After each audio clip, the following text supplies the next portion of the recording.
சிறுகதை தாயுள்ளம். சேலம் பொன்னுச்சாமி கவுண்டர் திருமண மண்டபம் விழாக்கோலம் பூண்டிருந்தது. சேலத்தில் பிரபலமான மகப்பேறு மருத்துவரான டாக்டர் வாசுகிக்கு இன்று பாராட்டு விழா. சேலம் அஸ்தம்பட்டி பகுதியில் உள்ள வாசுகி பெர்லெட்லி ஹாஸ்பிட்டல் தலைமை மருத்துவர்தான் இந்த வாசுகி. டெஸ்ட் டியூப் முறையில் கைதேர்ந்த மருத்துவரான வாசுகி இந்த முறையில் இதுவரை 100 பெண்களுக்கு பிரசவம் செய்துள்ளார். 100ல் 20 இரட்டை குழந்தை பிரசவம் என்பதுதான் ஆச்சரியம். இதன் மூலம் 100 பெண்களுக்கு தாய்ஸ்தானத்தை வழங்கியுள்ளார். அதற்கான பாராட்டு விழாதான் இன்று நடைபெறுகிறது. வாசுகிக்கு இன்னும் திருமணமாகவில்லை என்றாலும் பாராட்டு விழாவிற்காக ஆங்காங்கே 100 குழந்தைகளின் தாய்க்கு பாராட்டு விழா என்று போஸ்டர் அடித்து சேலம் முழுவதும் ஒட்டினார்கள். அந்த போஸ்டரில் வாசுகி பிறந்த குழந்தையை கையிலேந்தி சிரிப்பது போலவும் பிரபல டாக்டர்களுடன் நின்று கொண்டிருப்பது போலவும் பலவிதமான போஸ்டர்கள் ஒட்டியிருந்தார்கள். இந்த பாராட்டு விழாவிற்காக உள்ளூர் டாக்டர்கள் முதல் சென்னையில் பிரபல மருத்துவமனையில் இருந்தும் டாக்டர்கள் வருவதாகவும் வரவேற்பு போஸ்டர்கள் திருமண மண்டபத்தின் அருகே வைக்கப்பட்டிருந்தது. விழாவிற்கான ஏற்பாடுகளை வாசுகியின் தந்தை டாக்டர் சின்னசாமி தான் செய்து கொண்டிருந்தார். அவரும் அரசு டாக்டராக இருந்து ஓய்வு பெற்றவர்தான். ஓய்வுக்கு பிறகு மகள் வாசுகிக்கு மருத்துவமனை கட்டி கொடுத்து அந்த மருத்துவமனையை நிர்வகித்து கொண்டு மகளுக்கு உதவியாக மருத்துவமனையிலேயே இருந்து கொண்டு விட்டார். மண்டபத்தில் வெளிகேட் வரை சிகப்பு கம்பளம் விரிக்கப்பட்டு இருந்தது. உள்ளே பார்வையாளர்கள் வரிசையாக சேர்கள் போடப்பட்டு இருந்தது. விழாவை சிரமமின்றி பார்க்க இடதுபுறமும் வலதுபுறமும் LED டிவி திரை கொண்ட தொலைக்காட்சி வைக்கப்பட்டிருந்தது. விழா மேடை அலங்கரிக்கப்பட்டு வரிசையாக அலங்கார சேர்கள் போடப்பட்டிருந்தது. மேடை பின்னணி ஸ்கிரீனில் வாசுகி ஒரு பிரசவ அறையில் அதற்கான உடையுடன் பிரசவமான ஒரு குழந்தையை கையில் ஏந்தியபடி சிரித்து கொண்டிருந்தார். அவர் அருகே அந்த குழந்தையின் தாய் பெட்டில் படுத்திருந்தார். மேடையின் வலதுபுறத்தில் மைக் மேடை வைக்கப்பட்டு இருந்தது. மண்டபத்திற்குள் ஒவ்வொருவராக வர ஆரம்பித்தார்கள். வாசுகி பிரசவம் பார்த்த அந்த 100 குழந்தைகளின் தாய்மார்களும் பலர் குழந்தைகளுடன் தங்கள் கணவர்களுடனும் வந்திருந்தனர். மண்டபத்திலேயே விழாவிற்கு வரும் அனைவருக்கும் மதிய உணவு ஏற்பாடு செய்யப்பட்டிருந்தது. பிரபலங்கள் வருவதனால் மண்டபத்தின் வெளியேயும் கேட்டிலும் கார் பார்க்கிலும் செக்யூரிட்டிகள் பாதுகாப்பிற்காக போடப்பட்டிருந்தார்கள். உள்ளூர் வெளியூர் பிரபலங்களின் கார்களும் ஒவ்வொன்றாக மண்டபத்திற்குள் முன் நுழைய ஆரம்பித்தது. வரும் ஒவ்வொருவரையும் டாக்டர் சின்னசாமி இருகரம் கூப்பியும் கைகுலுக்கியும் வரவேற்று இருக்கைகளில் அமர வைத்து கொண்டிருந்தார். மெல்ல மெல்ல அந்த மண்டபம் டாக்டர்களின் கூட்டமாக மாறத் தொடங்கியிருந்தது. விழா மேடையில் அமர வைப்பவர்களை விழா மேடையிலும் முன்வரிசையில் அமர வைப்பவர்களை முன்வரிசையிலும் அமர வைத்து கொண்டிருந்தார் டாக்டர் சின்னசாமி. இதோ அனைத்து பிரபலங்களும் வந்து அமர்ந்தாச்சு. ஆனால் விழா நாயகி வாசுகி மட்டும் இன்னும் வந்தபாடில்லை. அதனால் அவர் அடிக்கடி தனது மகள் வாசுகியின் கார் நுழைகிறதா என்று மண்டபத்தின் கேட்டினை அடிக்கடி பார்த்து கொண்டிருந்தார். மகளுக்கு ஃபோன் செய்தும் எடுக்கவில்லை. இப்படி சின்னசாமி கவலை கொண்டிருந்த சமயத்தில்தான் வாசுகியின் கார் மண்டபத்திற்குள் நுழைந்தது. அதை பார்த்த பிறகுதான் சின்னசாமி நிம்மதியடைந்தார். டாக்டர் சின்னசாமி விஜயாவிற்கு ஒரே மகள்தான் வாசுகி. அந்த மகளையும் தன்னைப் போலவே மருத்துவம் படிக்க வைத்து டாக்டராக்கி மேல் படிப்பு படிக்க வெளிநாடு அனுப்பி படிக்க வைத்து மகளுக்கென்று தனியாக மருத்துவமனை கட்டி கொடுத்து அதில் மகள் அமர்ந்து மருத்துவம் பார்த்து அதிலும் மகள் டெஸ்ட் டியூப் முறையில் பிரசவம் பார்ப்பதில் சேலத்திலேயே சிறந்து விளங்கும் மகளை பார்த்து சின்னசாமி பெருமிதம் கொள்கிறார். இந்த டெஸ்ட் டியூப் முறையில் 100 குழந்தைகள் என்ற சாதனைக்கு விழா எடுக்க ஏற்பாடு செய்தார். தன் மகளை மற்றவர் பாராட்ட வேண்டும் என விரும்பினார். அதற்காகத்தான் வாசுகி மறுத்தும் சின்னசாமி கேட்காமல் இந்த ஏற்பாட்டை செய்திருந்தார். வாசுகி தான் வர கொஞ்சம் நேரமாகிவிட்டதை உணர்ந்தாள். சிறப்பு விருந்தினராக டாக்டர்கள் வந்து நமக்காக காத்து கொண்டிருப்பார்கள் என்ற பதட்டத்தில் தனது மருத்துவ தோழிகளுடன் பேசிக்கொண்டே காரை வேகமாக மண்டபத்திற்குள்ளே செலுத்திய போதுதான் கேட்டில் நடப்பதை கவனித்தாள். அங்கே இருந்த செக்யூரிட்டி ஒரு பெண்மணியிடம் வாக்குவாதம் செய்து கொண்டிருந்தார். வாசுகிக்கு அந்த வயதான பெண்மணியை பார்த்தும் அதிர்ச்சியாக இருந்தது. அவர்களை கடந்து கார் சென்ற போதும் காரின் சைடு மிரர் வழியே அங்கே நடப்பவைகளை கவனித்தாள். அந்த பெண்மணி ஏதோ காரணம் சொல்லி மண்டபத்திற்குள்ளே செல்ல முயற்சி செய்ய அதற்கு செக்யூரிட்டி சம்மதிக்காமல் அந்த பெண்ணை உள்ளே விடாமல் வெளியே தள்ளிவிட்டு கொண்டிருந்தார். கையில் மஞ்சப்பையுடன் கருப்பு நிறத்தில் ஒல்லியாக இருந்த அந்த பெண்மணியைத்தான் வாசுகியால் எப்படி மறக்க முடியும்? அவள்தான் வாசுகியை பெற்ற தாயாயிற்றே. அவளை எப்படி வாசுகியால் மறக்க முடியும்? வாசுகி அடைந்த இந்த புகழையெல்லாம் பார்த்து அகமகிழ்ந்து சந்தோஷப்பட வேண்டியவளே அந்த பெண்தானே. அப்படியென்றால் சின்னசாமி விஜயாவிற்கும் வாசுகி யார்? பனமரத்துப்பட்டி ஏரியில் பல பெண்களுடன் செல்லம்மாள் உள்ளிட்ட சிலர் நின்று மண்ணள்ளி கொண்டிருந்தனர். செல்லம்மாவிற்கு 20 அடி தூரத்தில் நின்று வேலை செய்து கொண்டிருந்த சித்ரா செல்லம்மக்கா செல்லம்மக்கா என்று கூப்பிட அவளின் சத்தம் செல்லம்மாவின் காதில் விழவில்லை. யாரோ கூப்பிடுவது போல இருந்தது.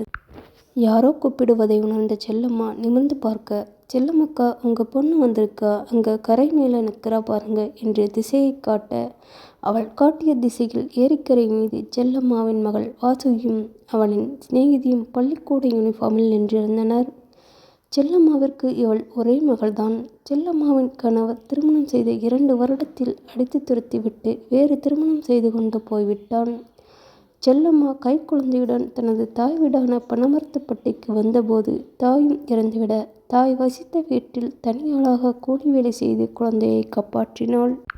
இன்று செல்லம்மாவின் மகள் வாசுகிக்கு 14 வயதாகிறது.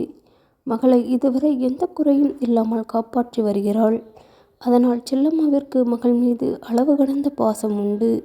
காலையில் பள்ளிக்கூடம் சென்றவளுக்கு என்ன ஆயிற்று, இங்கே எதற்காக வந்திருக்கிறாள் என்ற பல கேள்வியுடன் யாரிடமும் சொல்லிக்கொள்ளாமல் மகளை நோக்கி ஓட்டமும் நடையுமாக சென்றாள். மகள் பக்கத்தில் நெருங்கிய போது மகளின் சிநேகிதி, இவளுக்கு உடம்பு சரியில்லை, அதனால் டீச்சர் இவளை வீட்டில் விட்டுட்டு வர சொன்னாங்க என்று சொன்னதை கேட்டதும் செல்லம்மாவிற்கு பதட்டம் தொற்றிக் கொண்டது. உடனே உடம்பை தொட்டு பார்த்தது. அந்த பெண் சொன்னதை உறுதிப்படுத்தி கொண்டு தனது மகளை அணைத்து கொண்டாள். தனது சேலை தரைப்பால் மகளின் மீது போர்த்தி ஒரு கோழி குஞ்சை தாய் குஞ்சு தனது இறகுகளால் பாதுகாப்பது போல தனது மகளை பாதுகாத்து அணைத்தபடி வீட்டுக்கு அழைத்துச் சென்றாள். அவசர சிகிச்சைக்காக பனமரத்துப்பட்டி சந்தனப்பேட்டையில் இருந்த டாக்டர் சின்னசாமியிடம் தன் மகளை கூட்டிச் சென்றாள். ஆனால் சின்னசாமி கிளினிக் பூட்டியிருந்தது.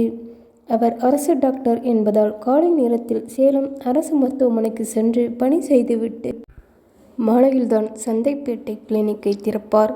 அதனால் செல்லம்மாள் வேறு வழியின்றி அங்கே பக்கத்தில் இருந்த ஒரு கம்பவுண்டரிடம் மகளை கூட்டிச் சென்றாள். அவர் ஓர் ஊசியும் சில மாத்திரைகளும் கொடுத்தனுப்பினார்கள். மகளுக்கு மாத்திரை கொடுத்து இரவு படுக்க வைத்தாள். ஆனால் மகளுக்கு அந்த காய்ச்சல் மட்டும் நின்றபாடில்லை. செல்லம்மாளும் தனக்கு தெரிந்த கை வைத்தியம் செய்து பார்த்தாள். ஆனால் காய்ச்சல் மட்டும் நிற்கவில்லை. இப்போது காய்ச்சலுடன் சேர்ந்து வாந்தியும் வர ஆரம்பித்தது. இப்படியே காய்ச்சலுடன் போராடும் மகளுடன் தானும் போராடிவிட்டு விடிந்ததும் முதல் வேளையாக மகள் வாசுகியை அழைத்து கொண்டு சேலம் பெரிய மருத்துவமனைக்கு சென்று அங்கே மருத்துவ பணியில் இருந்த சின்னசாமியிடம் மகளை காட்டினாள். அவரும் செல்லம்மாவும் ஒரே ஊர்க்காரர் என்பதால் செல்லம்மாவை நன்றாக தெரியும். வாசுகிக்கு சிறு வயதிலிருந்தே சின்னசாமியிடம்தான் மருத்துவம் பார்த்து கொண்டிருக்கிறாள். அவரும் வாசுகியை செக்கப் செய்து பார்த்துவிட்டு காய்ச்சல் அதிகமாயிருக்கு, அவசரத்திற்கு ஒரு ஊசி போட்டு காய்ச்சலை குறைத்து இரத்த டெஸ்டிற்கு எழுதி கொடுத்தார். மதிய நேரத்தில் ரிசல்ட் வந்தது, டெங்கு பாசிட்டிவ் என்று. அதை பார்த்தவுடன் டாக்டர் சின்னசாமிக்கு செல்லம்மா மீது கோபம் வந்தது. என்ன செல்லம்மா, பிள்ளைய இவ்வளவு கேர்லெஸ்ஸாக வச்சிருக்க, இன்னும் கொஞ்சம் விட்டிருந்தா பொண்ணோட உயிருக்கே ஆபத்தாக போயிருக்குமே என்று செல்லம்மாவை கோபித்து கொண்டார். அதை கேட்டு செல்லம்மாள் அழுதாள். தேம்பி தேம்பி அழுதாள். டாக்டர் அவளை சமாதானப்படுத்திவிட்டு அவசரமாக டெங்கு சிறப்பு வார்டில் பெண்ணை அட்மிட் செய்துவிட்டுத்தான் டாக்டர் பணி முடிந்து சென்றார். மகள் பக்கத்திலேயே அமர்ந்து மகளை பார்த்து கொண்டாள் செல்லம்மாள். வேளா வேளைக்கு மாத்திரை, இட்லி, பால் என்று வாங்கி கொடுத்து பார்த்து கொண்டாள். மறுநாள் சின்னசாமி பணிக்கு வந்த பொழுது செல்லம்மாவை கூப்பிட்டு, இதை பாருமா, பிள்ளைக்கு பிளட் செல் குறைவாகத்தான் இருக்குது. எனக்கு தெரிஞ்ச ஒரு பெரிய ஹாஸ்பிட்டல் இருக்குது, அதில் அட்மிட் பண்ணி ட்ரீட்மெண்ட் பார்த்தா ரெக்கவர் ஆகிடும். அதுக்கு பணம் நிறையா செலவாகும். நீ என்ன சொல்கிற என்று கேட்க, செல்லம்மா, நான் அவ்வளவு பணத்துக்கு எங்கேயா போவேன் என்றாள். சரி, அதை நான் பார்த்துக்கிறேன். முதல்ல ஹாஸ்பிட்டலுக்கு எழுதி தர்றேன். போய் சேர்த்து விடு என்று எழுதி கொடுத்து அன்றே சேலத்தின் அந்த பிரபலமான ஹாஸ்பிட்டலில் சேர்க்கப்பட்டது. செலவு எவ்வளவு ஆகிறது என்று தெரியாமலும் சின்னசாமியின் சூழ்ச்சி என்ன என்று தெரியாமலும் செல்லம்மா தன் மகளை பார்த்து கொண்டாள். மகள் நன்றாக உடல் தேறி வந்தாள். செல்லம்மாவிற்கு ஒரு பைசா கூட செலவு வைக்காமல் அனைத்து பில்லையும் டாக்டரே ஹாஸ்பிட்டலுக்கு செட்டில் செய்து நன்றாக குணமாகி வீட்டிற்கு அனுப்பி வைத்தார். திடீரென்று ஒரு நாள் தனது மனைவியுடன் சின்னசாமி காலை நேரத்தில் செல்லம்மாவின் வீட்டிற்கு வந்தார். செல்லம்மாவிற்கு கையும் ஓடவில்லை, காலும் ஓடவில்லை. அப்படி திகைத்து நின்றாள். வந்தவர்கள் செல்லம்மா பெண்ணை நலம் விசாரித்து விட்டு சின்னசாமி தான் அந்த விஷயத்தை சொன்னார். செல்லம்மா, உன்னோட பொண்ணை நாங்கள் படிக்க வைக்கலாம்னு முடிவெடுத்திருக்கோம். எங்களுக்கு குழந்தை பாக்கியம் இல்லை. அதனால் உன் பொண்ணை எங்கள் பொண்ணாக நினச்சி படிக்க வைக்க முடிவெடுத்திருக்கோம். ஒரு பெரிய ஸ்கூலில் சேர்த்து படிக்க வைக்கலாம்னு இருக்கோம். நீ உன் பொண்ணை எப்போ வேணும்னாலும் வந்து பார்த்துக்கலாம் என்று சின்னசாமியின் நரித்தனத்தை புரிந்து கொள்ளாமல் தனது மகள் நன்றாக படித்து பெரிய வேலைக்கு சென்றால் போதும் என்று நினைத்து கொண்டாள். சரிங்கய்யா, நான் பெத்த பிள்ளைய நீங்கள் பெத்த பிள்ளையா நினச்சி படிக்க வைங்க ஐயா. படித்து முடித்து என் பிள்ளை என்கிட்ட வந்தால் போதும். என் பிள்ளை படித்து நல்ல வேலைக்கு போகணும், அதுதான் என்னோட ஆசை என்று சொல்ல சின்னசாமி தம்பதியர் அதை கேட்டு மகிழ்ச்சியுடன் சென்றார்கள். 9ஆம் வகுப்பு படித்து கொண்டிருந்த வாசி பாஸ் செய்தவுடன் 10ஆம் வகுப்பிற்கு நாமக்கல்லில் ஒரு பெரிய தனியார் பள்ளியில் சின்னசாமி சேர்த்து விட்டார். ஹாஸ்டலில் தங்கி படிக்கவும் ஏற்பாடு செய்தார். ஆரம்ப காலகட்டத்தில் மாதம் ஒரு முறை செல்லம்மாவை டாக்டரின் காரிலேயே அழைத்து சென்று பார்க்க வைத்து கூட்டி வந்து கொண்டிருந்தார்கள். நாளடைவில் செல்லம்மாவை கூட்டி செல்வதையே நிறுத்திவிட்டார்கள். படித்து கொண்டிருந்த பெண்ணிற்கு அனைத்து வசதிகளையும் சின்னசாமி செய்து கொடுத்தார். அவள் கேட்டதையெல்லாம் வாங்கி கொடுத்து ராணியைப் போல பார்த்து கொண்டார். வாசுகி 12ஆம் வகுப்பு முடித்ததும் பாண்டிச்சேரியில் மெடிக்கல் சீட் கிடைத்து அங்கு படித்து ஒரு டாக்டராக வாசுகி வெளியுலகத்திற்கு வந்தாள். மகள் வாசுகி படித்த ஸ்கூலுக்கு சென்று எவ்வளவு போராடியும் மகளை பார்க்க முடியாமல் சோர்வாக வீடு திரும்பியிருந்தாள். அங்கே விசாரித்த போதுதான் டாக்டர் சின்னசாமியை தவிர வேறு யாரும் பார்க்க முடியாதபடி பள்ளிக்கூடத்தில் எழுதி வைத்திருந்தார்கள். அப்போதுதான் சின்னசாமியின் சூழ்ச்சி மெல்ல மெல்ல செல்லம்மாவிற்கு புரிய ஆரம்பித்தது. இந்த நிலையில் சின்னசாமி பணியை ஓய்வு பெற்று பனமரத்துப்பட்டி சந்தைப்பேட்டை கிளினிக்கை மூடிவிட்டார். அவர் சேலத்தில் குடியிருப்பதாக சொன்னார்கள். செல்லம்மா தெரிந்தவர்கள் மூலம் டாக்டர் வீட்டை கண்டுபிடித்து அங்கே சென்று பார்த்த பொழுது வாசுகி அங்கே இல்லை, பாண்டிச்சேரியில் படித்து வருகிறாள் என்றும் செல்லம்மாவிற்கு சொல்லி அனுப்பிவிட்டார்கள். டாக்டர் செல்லம்மாவை பார்ப்பதையே தவிர்த்து வந்தார். பல வருடங்கள் போராடியும் செல்லம்மாவால் தான் பெத்த மகளை ஒருமுறை கூட பார்க்க முடியாமல் சோர்ந்து துவண்டு போனாள். நம்ம மகள் எங்கிருந்தாலும் நல்லபடியாக இருக்க வேண்டும் என்ற கடவுளை வேண்டிக்கொண்டு ஏரி வேலைக்கு சென்று கொண்டிருந்தாள். அப்போதுதான் சேலத்தில் ஒரு விழா நடப்பதாகவும் சேலம் பூரா உன் பொண்ணு வாசுகி போட்டோவை ஒட்டி வச்சிருக்காங்கன்னு ஊரில் ஒருவர் சொன்னதை கேட்டு செல்லம்மாள் தன் மகளை பார்க்கும் அவளுடன் பனமரத்துப்பட்டியிலிருந்து சேலம் கிளம்பினாள். மண்டபத்தில் வாசுகி காரில் இருந்து இறங்கி தனது தோழிகளுடன் மண்டபத்திற்குள் மேடை நோக்கி சென்றாள். அவளால் அந்த உருவத்தை மறக்க முடியவில்லை. ஆனால் அவள்தான் தன் தாய் என்று இங்குள்ள அனைவருக்கும் தெரிந்துவிட்டால் வாசுகி இப்போது அனுபவித்து கொண்டிருக்கும் இந்த சொகுசான வாழ்க்கை, டாக்டர் என்ற மரியாதை அனைத்தும் ஒரே நாளில் பறிபோய்விடும். நமக்கு தந்தை சின்னசாமி கொடுத்த இந்த வாழ்க்கையை இழந்துவிடக்கூடாது. அது அவருக்கும் அவமானத்தை தேடி தந்துவிடும்.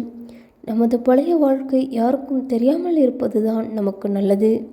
அதுவும் நமது பாராட்டு விழா நடக்கும் இந்த நேரத்தில் நாம் யார் என்ற உண்மையை எந்த காரணம் கொண்டும் வெளியே தெரிந்துவிடக்கூடாது என்று நினைத்து கொண்டவளாக வாசுகி மேடையில் அமர்ந்திருந்த சிறப்பு அழைப்பாளர்கள் அனைவருக்கும் வணக்கம் தெரிவித்துவிட்டு தனக்கான இருக்கையில் அமர்ந்தாள்.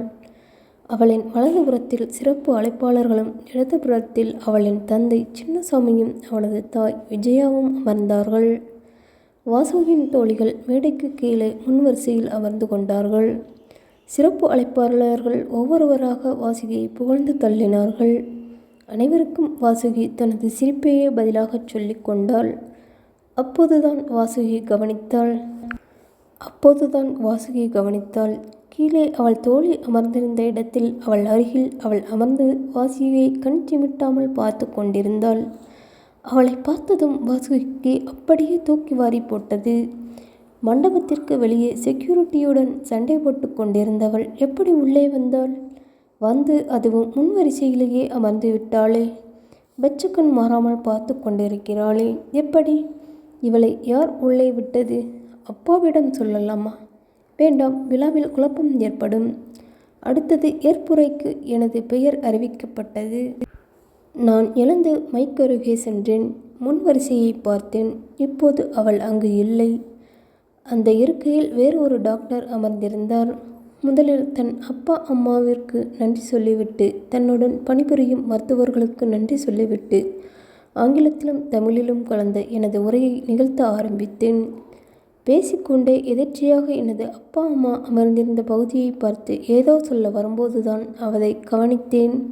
என் தாய் விஜயா அமர்ந்திருந்த இடத்தில் அவள் அமர்ந்து என்னை பார்த்து கேளிக்கையாக சிரித்து கொண்டிருந்தாள். அதிர்ச்சியும் ஆத்திரமுமாக வந்தது எனக்கு. அவளை அப்படியே கழுத்தை பிடித்து வெளியே தள்ள வேண்டும் போல தோன்றியது. எதையும் வெளிக்காட்டிக் கொள்ளாமல் பொறுத்து கொண்டு ஒரு வழியாக பேசி முடித்து எனது இருக்கைக்கு வந்து அமர்ந்த பொழுது இப்போது அவள் அங்கே இல்லை. எனது தாயான விஜயாதான் அமர்ந்திருந்தார். நான் நினைத்தபடி பேச முடியாத தோல்வியில் அப்படியே சூழ்ந்து போய் அமர்ந்தேன். எனக்கு ஏற்பட்டது அனைத்தும் பிரம்மை என்பது போல் அப்போதுதான் நான் உணர்ந்தேன். மண்டபத்தின் கீழ் இருக்கைகளில் தேடி பார்த்தேன். அவள் உருவம் எங்கும் தென்படவில்லை. அப்பாடா என்று பெரும் மூச்சுவிட்டு எனது தந்தை டாக்டர் சின்னசாமியையும் தாய் விஜயாவையும் பார்த்தேன். அவர்கள் எனக்கு பாராட்டு விழா என்பதால் மகிழ்ச்சி பரவசத்தில் அமர்ந்து அங்கே என்னை பாராட்டுவதை ரசித்து கேட்டுக்கொண்டிருந்தார்கள். எவ்வளவு போராடியும் மண்டபத்திற்குள் செல்ல முடியாத நிலைதான். பெற்ற மகளை தான் பெற்ற மகளை பார்க்க முடியாத சோகத்தில் அனுமதிக்காத அங்கே உயரமான சுவரை செல்லம்மாள் எட்டி பார்த்தாள். அது இவளை விட உயரமாக இருந்தது. உள்ளே நடப்பது எதுவும் வெளியே தெரியவில்லை. சுவரின் அருகில் வைக்கப்பட்டிருந்த போஸ்டரில் தனது மகள் வாசுகி சிரித்து கொண்டிருப்பதை பார்த்து, இவள் என் மகள்தான் என்று இந்த ஊருக்கே கத்தி சொல்ல வேண்டும் போல தோன்றியது. ஆனால் யாரும் நம்மளை நம்ப மாட்டார்கள், பைத்தியம் என்று விரட்டியடிப்பார்கள் என்று செல்லம்மா நினைத்து கொண்டவளாய் அப்படியே தன் மகளின் உருவத்தையே பார்த்து கொண்டிருந்தாள். செல்லம்மாவின் கண்ணிலிருந்து தாரை தாரையாக கண்ணீர் விழுந்தது. பிறகு தனது மஞ்சிப்பையை கெட்டியாக பிடித்து கொண்டு நடந்தாள். பின்னால் ஓடி வந்து அம்மா என்று கூப்பிட்டு தன் மகள் தன்னை கட்டிப்பிடித்து கொள்ள மாட்டாளா என்று அந்த தாயுள்ளம் ஏங்கி தவித்தது. அதனால் செல்லம்மாள் திரும்பி திரும்பி பார்த்து கொண்டே நடந்தாள். ஆனால் 100 பெண்களை தாய்மேடையச் செய்த தாய்க்கு தன்னை பெற்ற தாயின் வழி புரியவில்லையே.